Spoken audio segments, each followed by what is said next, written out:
স্বাগত ডিবিসি সংবাদে। আপনাদের সাথে আছি আমি শোভন শাহমিদিশা। দুপুরে লন্ডনে বৈঠকে বসছেন প্রধান উপদেষ্টা ডক্টর মোহাম্মদ ইউনুস এবং বিএনপির ভারপ্রাপ্ত চেয়ারম্যান তারেক রহমান। বাংলাদেশ সময় দুপুর 2টায় লন্ডনের পার্ক লেনের হোটেল ডোরচেস্টারে এ বৈঠক হওয়ার কথা রয়েছে। 4 দিনের সরকারি সফরে যুক্তরাজ্যে অবস্থানরত মোহাম্মদ ইউনুস এ হোটেলেই থাকছেন। বৈঠক ঘিরে হোটেলের আশেপাশে অবস্থান নিয়েছেন প্রবাসী বাংলাদেশি এবং যুক্তরাজ্য বিএনপির নেতাকর্মীরা। যুক্তরাজ্য বিএনপির সাধারণ সম্পাদক কয়সর এম আহমেদ বলেছেন, বিএনপির ভারপ্রাপ্ত চেয়ারম্যানের সাথে প্রধান উপদেষ্টার এই বৈঠক অত্যন্ত গুরুত্বপূর্ণ। এখানে দেশের নির্বাচন এবং আইন শৃঙ্খলা সহ বিভিন্ন বিষয় নিয়ে আলোচনা হতে পারে। আর প্রেস সচিব শফিকুল আলম জানান, দেশের গণতান্ত্রিক রূপান্তরের ক্ষেত্রেও এই বৈঠকের গুরুত্বের। বৈঠকের পর সংবাদ সম্মেলনে বিস্তারিত তুলে ধরা হবে।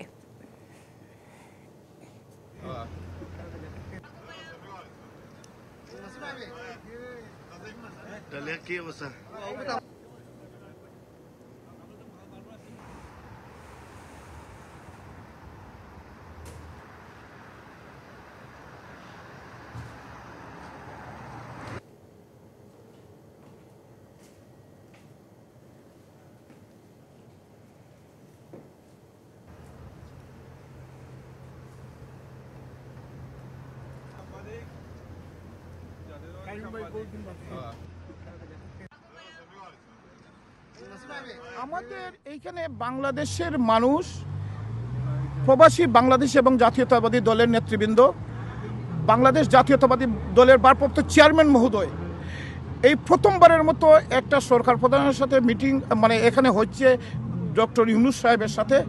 এইটা যাচ্ছেন ইউনুস সাহেব তো আজকে 3-4 দিন লন্ডনে। কালকে যেভাবে স্বতঃস্ফূর্তভাবে মানুষ যাবে, কারণ কি? কারণ একটা, এখানে তারেক রহমান সাহেব যাচ্ছেন। তারেক রহমান সাহেব যাচ্ছেন ডক্টর ইউনুসের সাথে মিটিং করতে। ওই সময় তারেক রহমান এবং আমাদের চিফ অ্যাডভাইজার এনাদের 1-to-1 মিটিং হওয়ার কথা, বাট এটার পরে যে অন্যান্যরাও জয়েন করতে পারেন। আর এই মিটিংয়ের পরে 11টার দিকে আমরা একটা প্রেস কনফারেন্স করব, সেখানে মিটিংয়ের আউটকামটা জানানো হবে।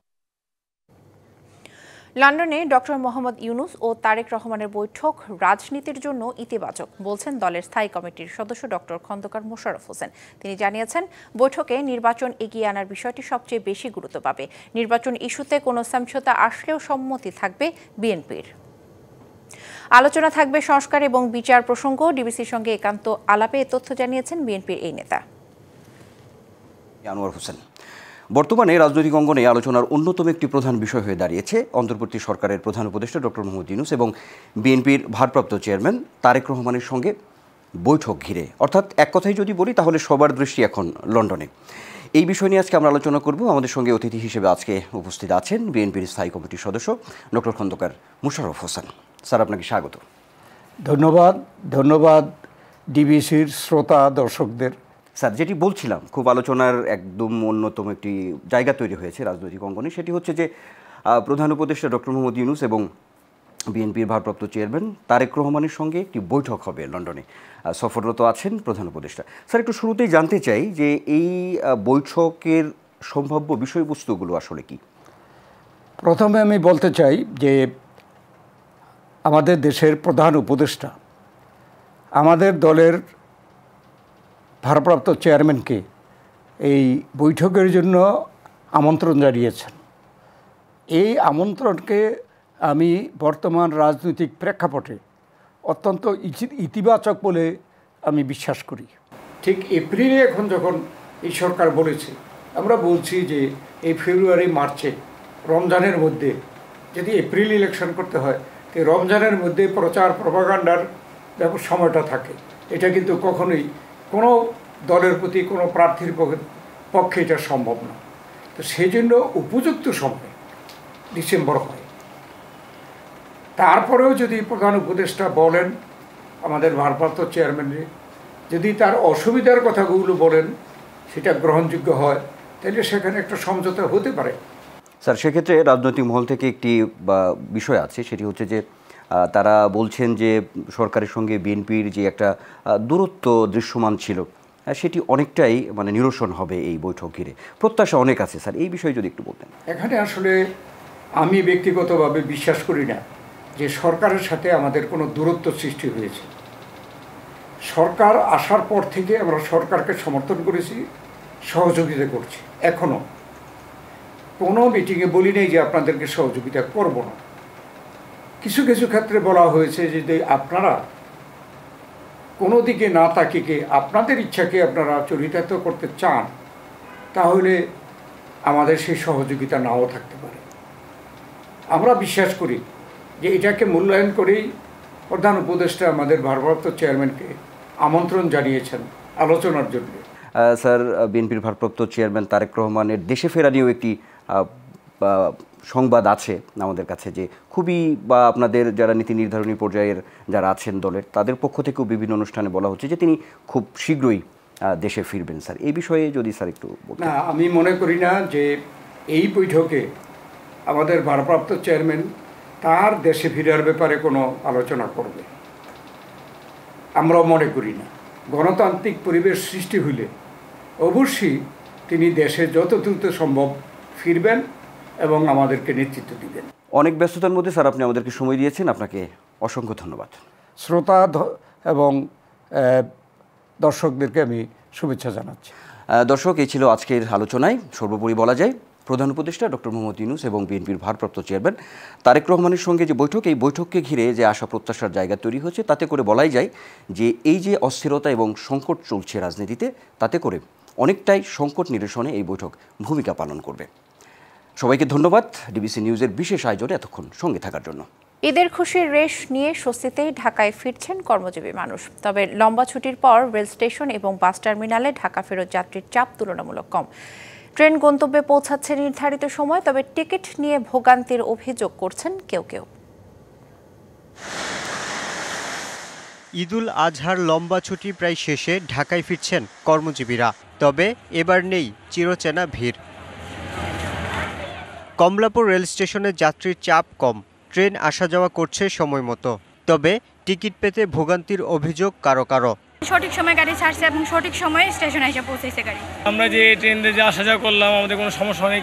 টিকিট তো সাধারণত 10 দিন আগে কাটতে হয়, ভোগান্তি পোহাতেই হয়, কারণ মোটামুটি 1 মিনিটের মধ্যে সব টিকিট শেষ হয়ে যায়। অনলাইনে অনেক চেষ্টা করছি, অনলাইনে তো নাই। তারপরে টিটিদের কাছে আসছি, টিটিরা বলতেছে যে একটা টিকিট যেখানে মূল্য আপনার 2 থেকে 250 টাকা, এখানে আপনার একটা টিকিট 1000 থেকে 1200 টাকা চাচ্ছে।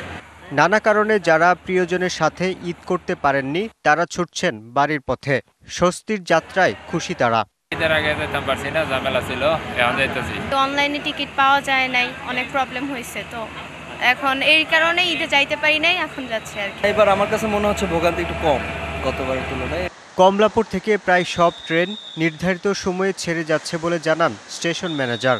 13টা ডিপার্টমেন্ট সবার সম্মিলিত প্রচেষ্টায় উল্লেখযোগ্য কোনো বিলম্বতা নেই, এবং আমরা মনে করি যে আমরা যার যার লেভেল থেকে সর্বোচ্চ এফোর্ট দিয়ে কাজ করলেই সাফল্য অনিবার্য এবং এই দ্বারা অব্যাহত থাকবে। এছাড়া বাস টার্মিনালেও যাত্রীর চাপ কম। তবে করোনা নিয়ে সরকারের নির্দেশনা থাকলেও স্বাস্থ্যবিধি মানছেন না বেশিরভাগ যাত্রী। Yusuf Rana, DBC news, Dhaka. পবিত্র হজ পালন শেষে আজও দেশে ফিরছেন প্রায় 4000 বাংলাদেশি হাজি। ঢাকার হযরত শাহজালাল আন্তর্জাতিক বিমানবন্দরে শুক্রবার অবতরণ করবে বাংলাদেশ বিমানসহ 3টি এয়ারলাইন্সের 10টি ফিরতি ফ্লাইট। এসব ফ্লাইটে ফিরছেন 3900 জন। বিমানবন্দরে নেমেই হাজিরা জানান, এবারের হজ ব্যবস্থাপনা ছিল সন্তোষজনক। জমজমের পানি পেতে কিছুটা বিলম্ব হলেও বিমানবন্দরে বাকি ব্যবস্থাপনা ছিল ভালো।